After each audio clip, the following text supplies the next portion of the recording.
இப்படி ஒரு தலைமை அரசியலில் அபூர்வம், அரசியலில் அற்புதம். வேலை வாங்கி கொண்டே இருக்கிறார், முடுக்கி விட்டுக் கொண்டே இருக்கிறார்.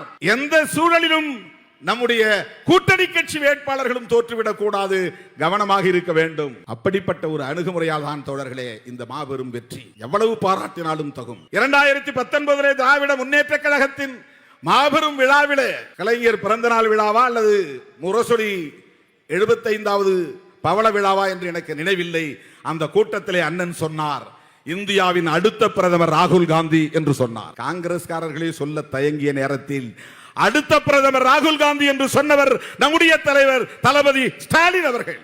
ஏன் ஏன் அகில இந்திய அளவில் ராகுல் காந்தியின் தலைமையில் அடுத்த தலைமுறையை ஒருங்கிணைக்க வேண்டிய தேவையை முன்னுணர்ந்தார். பாரதிய ஜனதாவை வீழ்த்துவதற்கு காங்கிரசோடு இணைந்து அனைத்து எதிர்க்கட்சிகளையும் ஒருங்கிணைக்க வேண்டிய தேவையை உணர்ந்தார். அதுதான் தளபதி. அதோடு நின்றுவிடவில்லை, இந்தியா முழுவதும் பயணம் செய்தார். அரவிந்த் கெஜ்ரிவாலை சந்தித்து இந்த அணிக்கு கொண்டு வந்தவர் நம்முடைய தளபதி அவர்கள். யாரும் மறுக்க முடியாது. மம்தா பானர்ஜியை இந்த அணியிலே இணைக்கிற பெரும் வேலையை எடுத்துக்கொண்டவர் தளபதி அவர்கள். அகிலேஷ் யாதவ், தேஜஸ்வி யாதவ் போன்றவர்களை எல்லாம், அந்த இளைஞர்களை எல்லாம், இளம் தலைவர்களை எல்லாம் தமிழ்நாட்டுக்கு வரவழைத்து பல நிகழ்ச்சிகளில் பங்கேற்க வைத்து இந்த கூட்டணிக்குள்ளே இணைத்த பெருமை தளபதி அவர்களை சாரும். அகில இந்திய அளவிலே இந்தியா என்கிற ஒரு கூட்டணி உருவாவதற்கு தளபதி அவர்களின் பங்களிப்பு மகத்தானது.